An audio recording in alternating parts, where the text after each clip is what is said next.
voters. Kari Lake joins us tonight. Kari Lake, thank you so much for coming on. Did you, I assume you must have suspected something like this was happening. How do you feel now that it's been confirmed?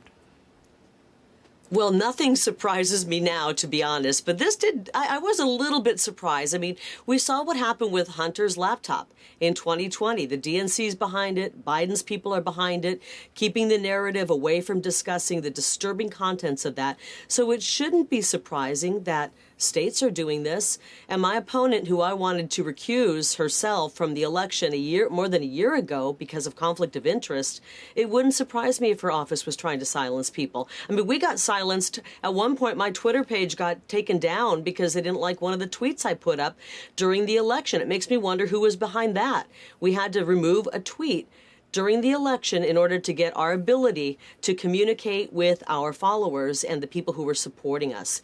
It is frightening what's happening with Twitter. This is an arm, it's a propaganda arm of our government, and we need to wake up right now and demand that we get some control over what's happening in our government. The FBI, and we're talking about Twitter tonight. Let's talk Facebook. What about TikTok? Right. This thing is going to go so deep that I think people are going to be shocked when they learn the full extent. I can't wait to hear what they were doing when it comes to censoring us on COVID, when people's lives were at risk, when our children were being masked up. Shocking. And with vaccines. Really quick, how can you have a democracy in a country where the government is suppressing speech? How can that be a democratic country? I believe it's called fascism, and they're always accusing us of being the fascist one.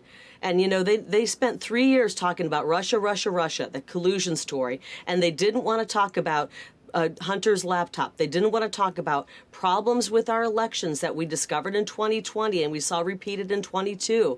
When are we going to have a serious discussion about what's really wrong in this country? We don't have a lot of time left on the clock. And, as Twitter said, what was the term they used? We're on it. We're going to get on it right away.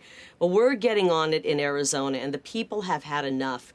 We're sick of the Katie Hobbs office and the Secretary of State's office and what they've been up to. And we're going to start fighting back, and we're going to be drawing up some lawsuits in our election because we won't have elections that are run like they're run in third world countries. We have too much to save in this country to allow our elections to be run that way. Well, Godspeed. I think I would hope all people would agree with that. Kari Lake, great to see you tonight. Thank you. Thanks.